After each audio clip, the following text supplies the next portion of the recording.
Volumetric efficiency compares the volume of air entering a cylinder during intake to the internal volume of the cylinder when the piston is at bottom dead center. It is usually expressed as a percentage. In a naturally aspirated engine, one without forced induction, volumetric efficiency can never be 100%. This is because of the resistance to the airflow that occurs at the carburetor, manifold, and the intake valve. With forced induction, the incoming air is compressed so that a greater volume and mass of air is forced into the cylinder during the intake stroke. That takes the volumetric efficiency to above 100%.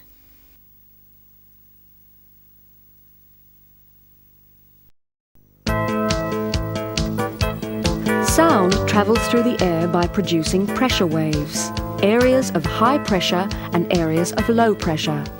The rate at which these waves reach our ears is called frequency. It is measured in cycles per second, where a cycle is the distance between waves or wavelengths. The higher the frequency, the higher the pitch of the sound. The range of human hearing is approximately from 20 cycles per second to 20,000 cycles per second. An engine produces sounds across a wide range of frequencies. The mufflers and resonators in the engine exhaust system reduce these sounds to an acceptable level.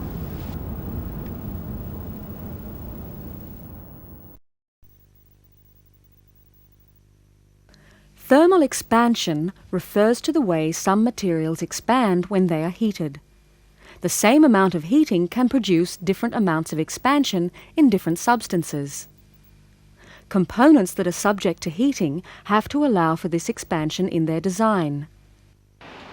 An engine exhaust system is subjected to very hot exhaust gases, so its components expand and contract as they heat and cool. Mountings in the system are designed to allow this to happen.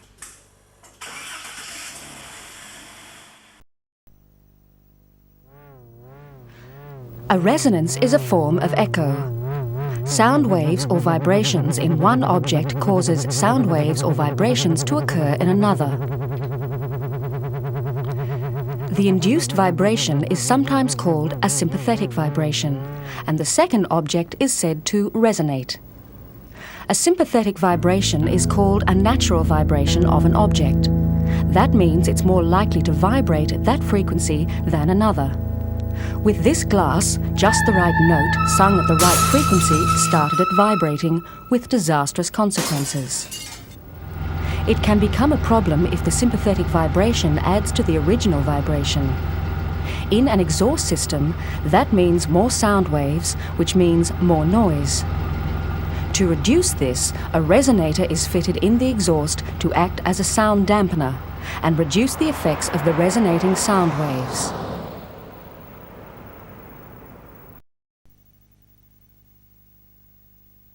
Back pressure in an exhaust system refers to a buildup of pressure in the system that interferes with the outward flow of exhaust gases. This area of high pressure acts as a kind of wall to stop gas flow. It can be caused by a blockage in a muffler or a similar restriction.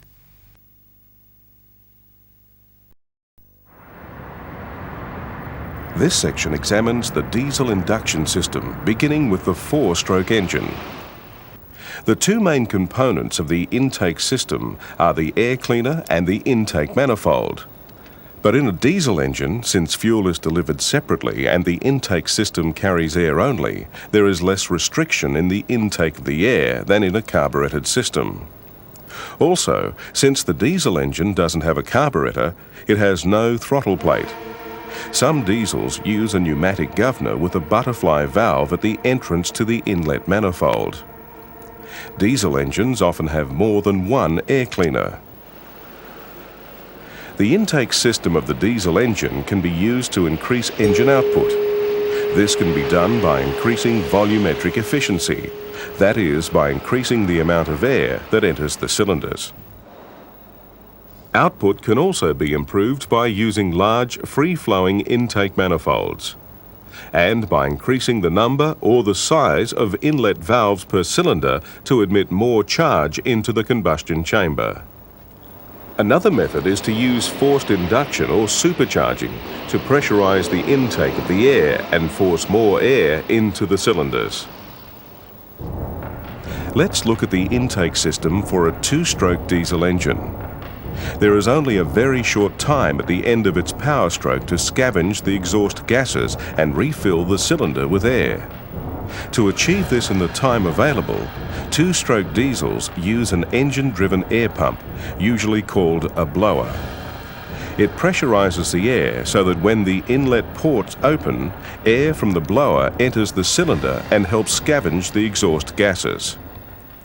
Some two-stroke diesel engines use a turbocharger, which feeds air under pressure to the blower.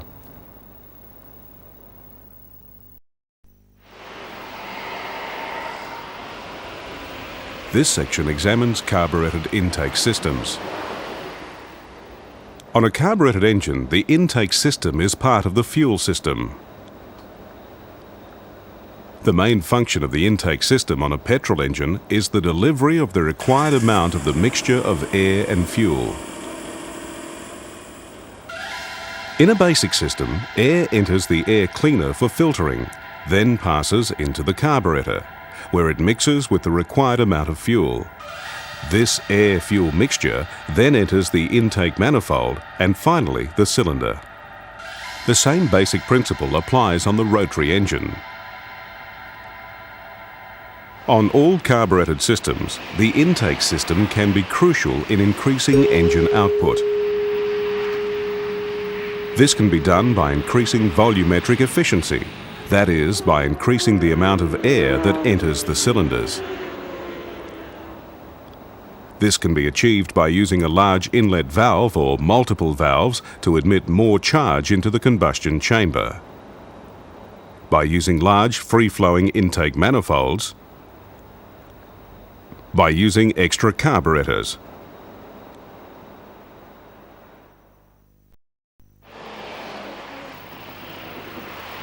This section examines the electronic fuel injection intake systems for petrol engines.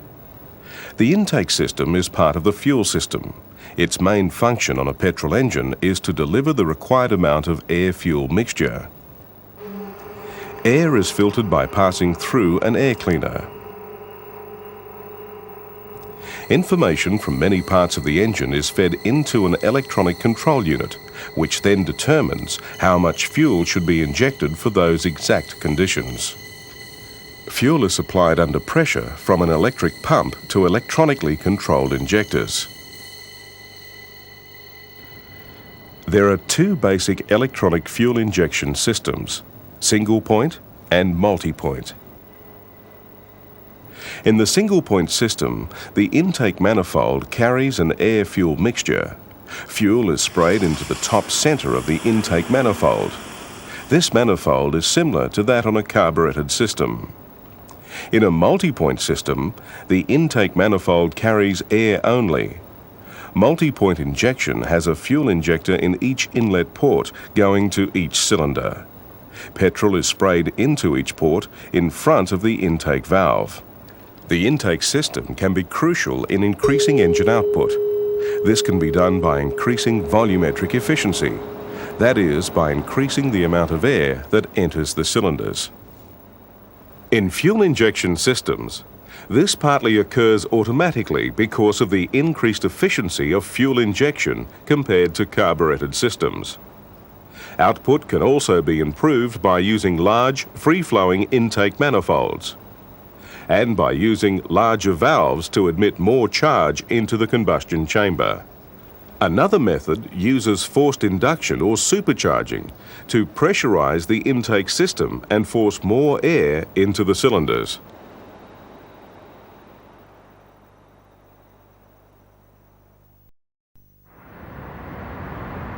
This section examines the diesel induction system, beginning with the four-stroke engine. The two main components of the intake system are the air cleaner and the intake manifold. But in a diesel engine, since fuel is delivered separately and the intake system carries air only, there is less restriction in the intake of the air than in a carburetted system. Also, since the diesel engine doesn't have a carburetor, it has no throttle plate. Some diesels use a pneumatic governor with a butterfly valve at the entrance to the inlet manifold. Diesel engines often have more than one air cleaner. The intake system of the diesel engine can be used to increase engine output. This can be done by increasing volumetric efficiency, that is, by increasing the amount of air that enters the cylinders. Output can also be improved by using large, free-flowing intake manifolds, and by increasing the number or the size of inlet valves per cylinder to admit more charge into the combustion chamber. Another method is to use forced induction or supercharging to pressurize the intake of the air and force more air into the cylinders. Let's look at the intake system for a two-stroke diesel engine. There is only a very short time at the end of its power stroke to scavenge the exhaust gases and refill the cylinder with air. To achieve this in the time available, two-stroke diesels use an engine-driven air pump, usually called a blower. It pressurizes the air so that when the inlet ports open, air from the blower enters the cylinder and helps scavenge the exhaust gases. Some two-stroke diesel engines use a turbocharger, which feeds air under pressure to the blower.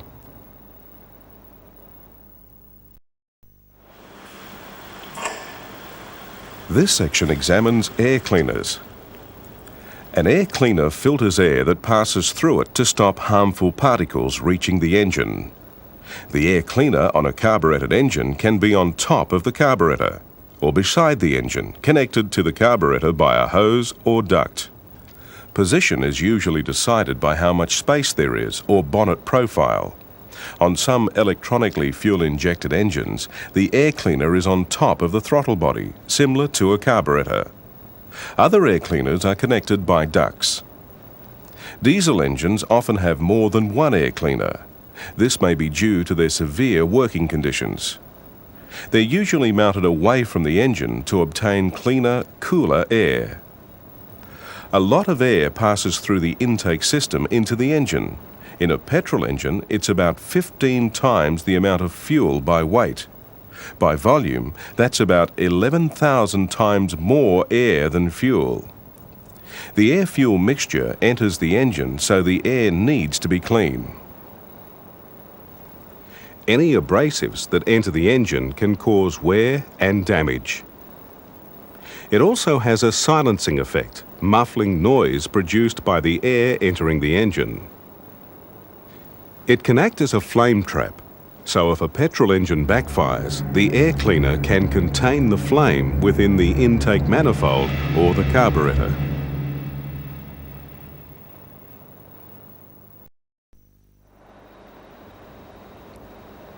The most common air cleaner is called a dry element type.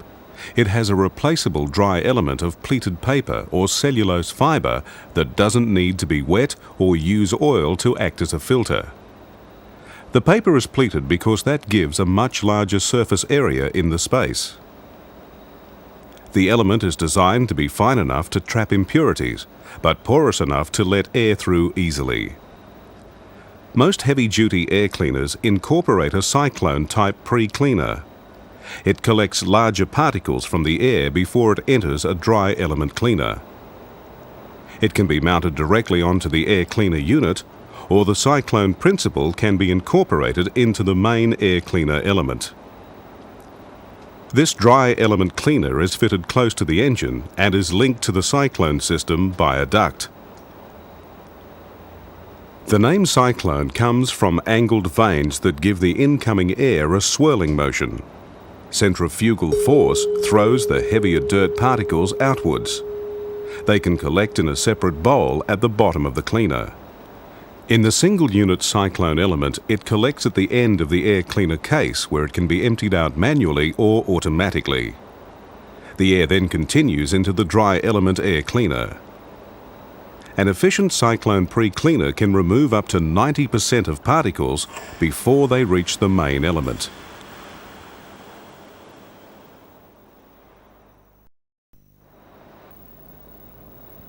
An air cleaner on a multi-point electronic fuel-injected engine usually has a different shape from that on a carburetted engine, but it serves the same purpose. In many vehicles, the air cleaner is mounted where it can get cool, clean air. This air is then carried to the throttle body by a long, flexible duct. Inside the air cleaner, a filter element of pleated paper filters the air and reduces noise. Some electronically fuel-injected systems have an airflow sensor after the air cleaner element. It accurately measures all air entering the engine and adjusts the air-fuel mixture accordingly. So it's essential there are no air leaks, or it will upset this mixture.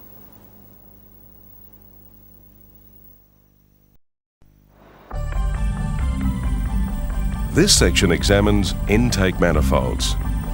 The intake manifold is usually a metal casting with several tubular branches, though it can also be made of a special plastic.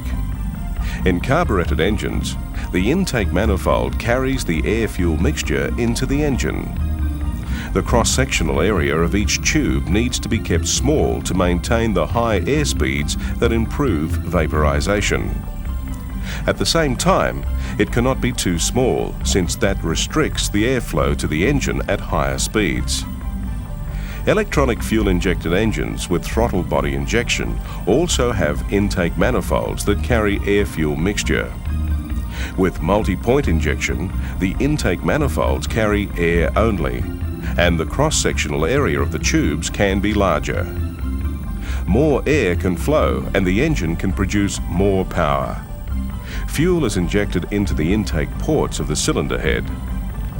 This cylinder head has intake and exhaust manifolds for a 4-cylinder carburetted engine. It is a cross-flow head. That means the intake manifold is on one side and the exhaust manifold is on the other. On many cars, the intake manifold has a mounting for the carburetor and a flange that bolts onto the cylinder head. It has a branch for each cylinder to carry air-fuel mixture into the combustion chamber. This intake manifold has a water jacket under the carburetor mounting. Hot coolant from the cooling system flows through the water jacket and heats the manifold. Heating is required in a carburetted engine to provide better vaporization of the air-fuel mixture. This fuel-injected engine manifold has a plenum chamber that provides a reservoir of air and helps prevent interference with the flow of air between individual branches. It also acts as a silencer. On this primary manifold, the intake pipes are fixed in length. Other kinds of manifolds have extra valves to change the effective pipe length. They may be computer-controlled by the engine management system to open at a specified engine speed and extend the torque output. A diesel engine intake manifold carries air only, not fuel, and since no fuel is vaporized in the manifold, it isn't heated. Some diesels use a pneumatic or air-operated governor with a butterfly valve at the entrance to the inlet manifold. This butterfly valve is only used to operate the governor. It is not a throttle butterfly valve as seen on petrol engines.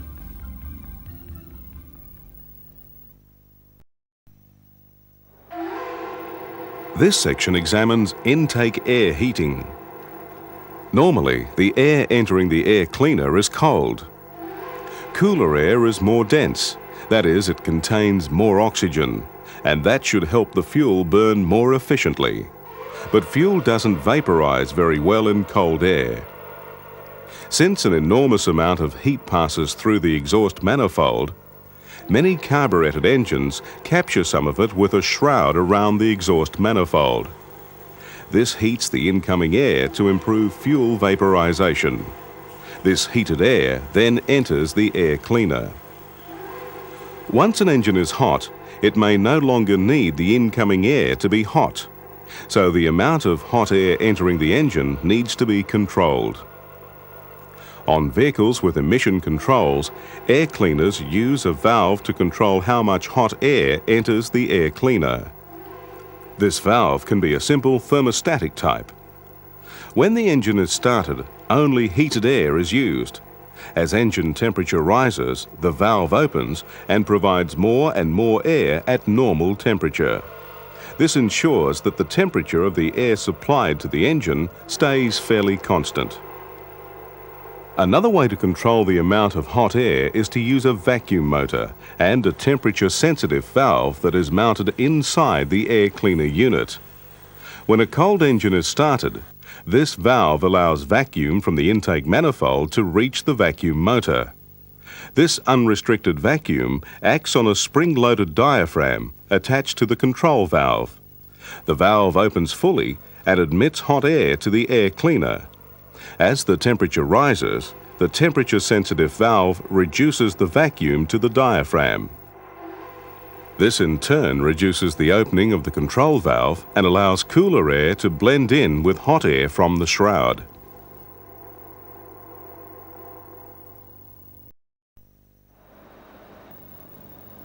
This section examines forced induction. One way to improve engine output is to increase the amount of air-fuel mixture that is burned in the cylinder. That means increasing volumetric efficiency, or how much air is delivered to the engine. This is done by what is called forced induction. Forced induction increases air pressure in the intake manifold above atmospheric pressure. An engine using forced induction can have a volumetric efficiency above 100%. A turbocharger uses energy that's normally wasted through the exhaust. Exhaust gases enter a turbine and make it spin. The more gases, the faster it spins. A shaft connects the turbine to an intake compressor. It compresses the air and forces it under pressure into the intake manifold. The turbine operates at very high temperatures and with the compressor can rotate at well over 100,000 revolutions per minute. So they both need a good supply of clean oil to lubricate their bearings and carry heat away. Some engines also supply coolant to the turbocharger body to improve cooling. On petrol engines, higher and higher engine speeds mean more and more exhaust gases, and that makes the turbocharger force more and more air into the cylinders. This can damage the engine. To control this, a device called a wastegate is fitted to the exhaust inlet of the turbocharger. When air pressure in the intake manifold reaches a preset level, it automatically directs exhaust gases away from the turbocharger. The wastegate can also be computer controlled to reduce intake air pressure in the event of detonation or knocking. An emergency relief valve may also be fitted so that if the wastegate should fail, it can prevent an abnormal rise in manifold pressure. Since the turbocharger uses the energy of the exhaust gases, there is a short delay between when the driver opens the throttle and when maximum power is available. This is turbo lag, and on larger engines it's quite noticeable.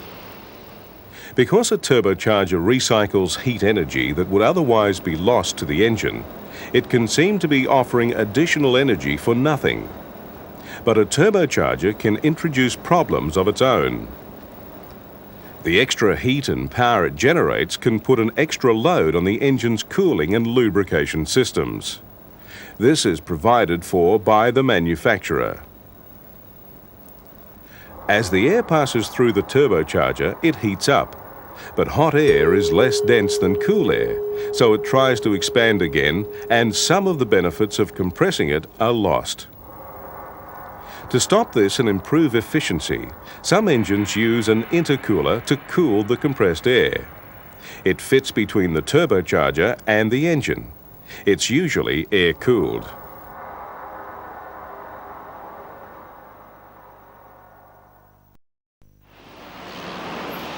This section examines automotive exhaust systems. During engine operation, each time the exhaust valve opens, pulses of hot exhaust gases are forced into the exhaust manifold. These hot, rapidly expanding gases produce a lot of noise, some of it at very high frequency. The exhaust system does several jobs. It has to reduce the noise of the exhausting gases to acceptable levels. It has to discharge the gases safely, far enough away to prevent them re-entering the vehicle. Some of these gases are highly poisonous. In an enclosed space, carbon monoxide can cause death in minutes. It is odorless and colourless, which makes it difficult to detect, and removing it is especially important. In modern vehicles, the exhaust system also assists in keeping harmful emissions to a minimum. The exhaust system is designed to enhance engine operation. A well-designed system can improve drivability and performance. In this simplified model, burned gases exit the engine through the exhaust port and pass into the exhaust manifold. The first pipe is usually called the engine pipe. It is connected to the outlet of the manifold, which carries the exhaust gases to the muffler, which reduces exhaust noise. Exhaust gases are then discharged through a tailpipe, usually at the rear or sometimes above the vehicle.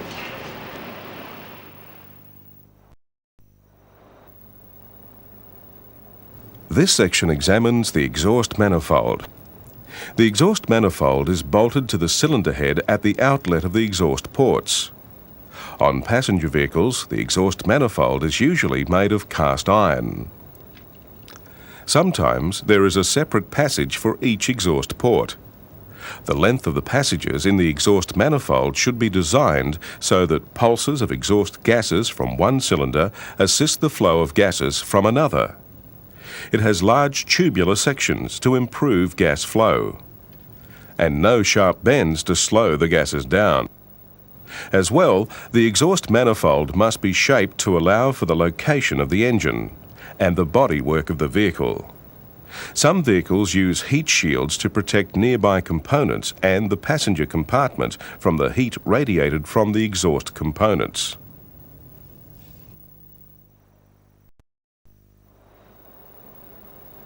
This section examines exhaust pipes. The engine pipe is attached to the outlet of the exhaust manifold. It can be designed to branch in various ways. On this engine, the exhaust gas from 3 cylinders is fed into each engine pipe. The system needs flexible mountings and sometimes flexible joints to allow for engine movement and prevent noise and vibration being transmitted into the vehicle body. On some front-wheel drive systems, the exhaust system is designed to be strong enough to form part of the engine mounting system. Rubber mountings are popular because of rubber's natural dampening effect. They also allow for thermal expansion during use.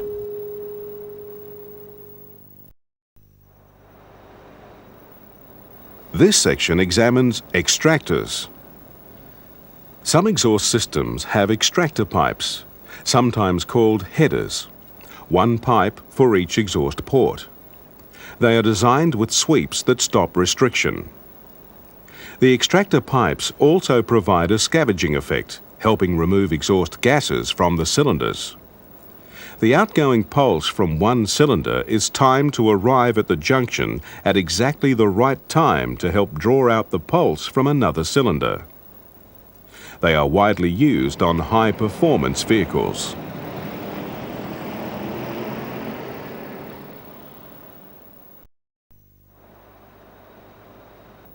This section examines mufflers. The muffler is located in the exhaust system between the exhaust manifold and the exhaust outlet. It is usually made of sheet steel coated with aluminium to reduce corrosion. Some are made of stainless steel. A muffler contains perforated pipes, baffles, and resonance chambers. Many also contain sound-absorbing materials such as fiberglass or wire wool. The muffler slows down the gases and breaks up the pulsating sound waves and so reduces the noise. It must cause as little restriction as possible. Poor design can cause excessive back pressure that will slow down the escape of the exhaust gases and reduce engine performance. Some mufflers combine baffles and pipes to change the flow of gases without restricting them. Gases enter through the inlet and must reverse their direction of flow before they exit through the outlet. This is called a reverse flow muffler. Some mufflers use double outer skins to minimize heat and noise transmission. Some exhaust systems use a resonator as well as a muffler. It looks like a muffler, but it usually has a straight-through design and it contains sound-absorbing material. It's designed to remove resonance levels that mufflers can't remove.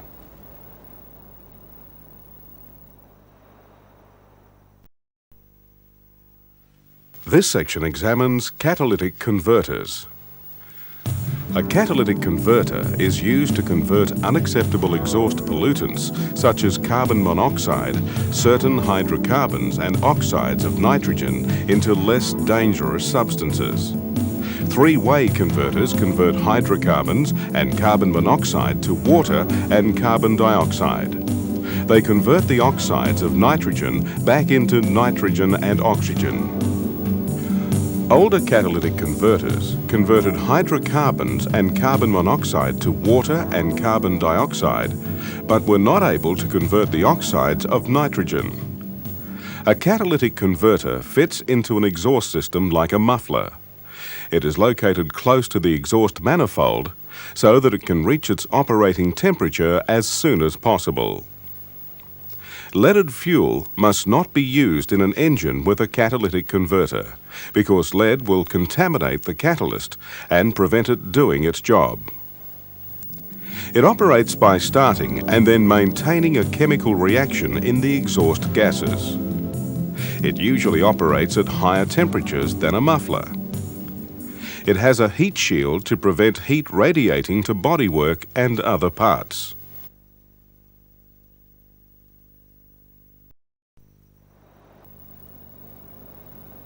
This section examines flexible connections. This is a flexible connection between an engine pipe and an intermediate pipe. It is used close to the engine. Its main functions are to allow engine movement and reduce vibration without passing it along the exhaust, especially in front-wheel drive vehicles. It also helps with the alignment of the pipes.